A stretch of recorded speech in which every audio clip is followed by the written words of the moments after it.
Bonjour, bienvenue dans EG L'Actu. Peut-être que vous aussi vous êtes posé un jour la question « Qu'est-ce que je vais bien pouvoir faire de ce pull et de cette chemise lorsque je m'en serai lassé ?» Eh bien, trois solutions s'offrent à nous. D'abord, mettre à la poubelle, c'est du gâchis. Deuxièmement, se servir des plateformes de revente sur Internet. Ça prend du temps et ça rapporte pas toujours de l'argent. Et troisièmement, déposer ses vêtements dans un des bacs de collecte du relais en Erdre et Gèvres. Comment ça fonctionne? On en parle tout de suite. Alors Stéphanie, qu'est-ce que le relais?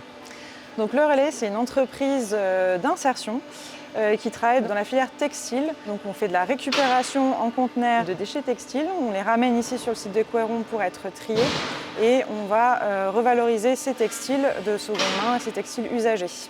Que devient un vêtement qui arrive chez vous? Alors un vêtement qui arrive chez nous, il va pouvoir avoir différentes destinations.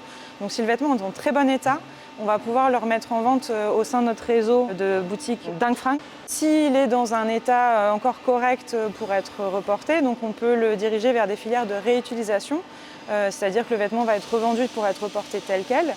Et s'il est trop abîmé, par contre, on va le destiner à des filières de recyclage. Donc des filières d'effilochage, des filières de chiffon, d'essuyage de chiffon industriel en fait. Une fois que le tissu est effiloché, il peut parfois devenir un isolant pour le bâtiment. Donc au relais, on produit un isolant qui s'appelle le Métis, qui est fait à base de vos vieux jeans tout craqués. Qui sont vos collaborateurs, vos salariés? Ce sont des personnes à l'origine qui sont arrivées, pour la plupart d'entre eux, en parcours d'insertion. Donc c'est des personnes qui étaient un peu exclues du monde du travail classique. L'objectif en fait, du parcours d'insertion, c'est d'accéder à un emploi pérenne et plus classique. On a certains salariés qui décident de rester en fait, à l'issue de ce parcours d'insertion et de passer en contrat à durée indéterminée et de devenir aussi au bout de 5 ans sociétaire de l'entreprise, puisqu'on est une SCOP. Donc une société coopérative, et aujourd'hui nos salariés, à partir de 5 ans d'ancienneté, doivent faire une demande d'accès au sociétariat.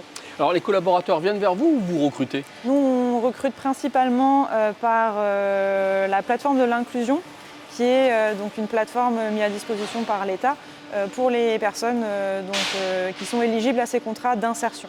Je vous propose qu'on retrouve tout de suite Willy. Willy qui travaille avec vous et Oui. qui fait partie de l'encadrement. Qui fait partie de l'encadrement et qui fait partie des anciens du relais. Et il va nous donner les bons trucs pour donner nos vêtements. Oui. Quel type de dons peut-on déposer dans les bornes du relais? Alors dans les bornes du relais, on peut déposer tous les textiles, le linge de maison, les sacs à main, les chaussures, tant que c'est propre. Quels sont les bons gestes à faire? Les bons gestes à faire, c'est de mettre le linge de textile en sac fermé. Les chaussures, ils doivent être par paire, lacés tous les deux, mais en sac. Pour les chauffeurs, c'est beaucoup mieux pour les ramasser. Qu'est-ce qu'on doit éviter comme geste? Qu'est-ce qu'il ne faut pas faire? Alors, qu'est-ce qu'il ne faut pas faire? C'est de prendre son linge et de le mettre en vrac dans les conteneurs. Et de ne pas déposer non plus à côté des conteneurs. Pourquoi c'est important de mettre les vêtements dans un sac fermé? Les conteneurs ne sont pas imperméables. Et s'il pleut, le linge est mouillé. Et s'il est mouillé, pour nous, c'est poubelle. Donc c'est pour ça que c'est très important de mettre dans un sac fermé pour éviter d'avoir du gâchis. Alors, où sont les points de collecte en général? Il suffit de regarder sur Internet, de regarder au niveau du relais, et vous arriverez à trouver un point de collecte le plus près de chez vous.